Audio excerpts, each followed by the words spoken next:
It was just an ordinary night, and I was looking forward to dinner at Sarah's house. She always had a special way of bringing people together, making every gathering feel magical. That night, however, something felt different. As soon as I walked into her house, I smelled the delicious roasted turkey, and soft music filled the air. Sarah was there, radiant as always.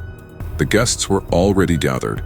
Mark and Lily were animatedly discussing their latest travel adventures. Dan and Eva exchanged looks while cracking jokes. The table was beautifully decorated, but I noticed something peculiar.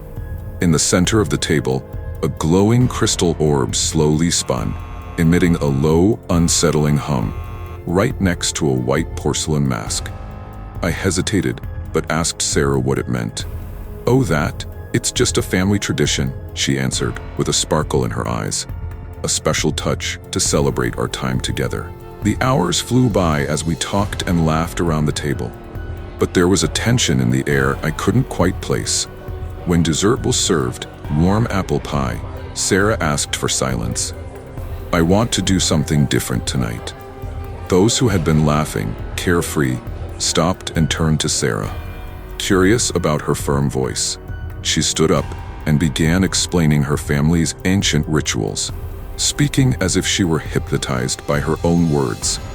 A strange feeling came over me when she mentioned ancestral spirits that inhabited her bloodline, and how they could be summoned to protect those present at the celebration. A mix of skepticism and anticipation washed over me as I watched the other guests' faces slowly change from amused to concerned. "Let's invoke these energies," Sarah exclaimed excitedly, before beginning to recite words in an unfamiliar language. The atmosphere in the room shifted instantly. A light seemed to flicker faintly, and the air grew strange. A shiver ran down my spine when I noticed some of the guests whispering nervously to one another in low voices, clearly uncomfortable with what was happening. When the last word left Sarah's mouth, there was absolute silence, followed by the subtle sound of wind passing through the cracks of the closed window. Then I saw, or rather, felt something behind her. Shadows on the walls seemed to take on a life of their own as they began forming human shapes around the table. What does all this mean? I thought to myself, trying to rationalize what I was witnessing with my unbelieving eyes. Mark screamed when a darker shadow passed near him. His body shook involuntarily before he abruptly stood up, trying to escape through the back door, now inexplicably locked. Eva clung tightly to Dan, tears streaming down her face. He tried to calm her, but his voice faltered under the weight of that growing terror. Sarah stood frozen, dumbfounded, as she realized the consequences of a hastily performed ritual without knowing exactly who or what had been summoned in that fateful moment. A shadowy spirit emerged fully formed from the darkness projected on the walls.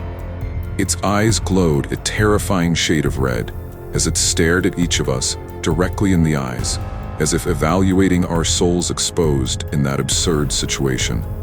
In that instant, I understood everything.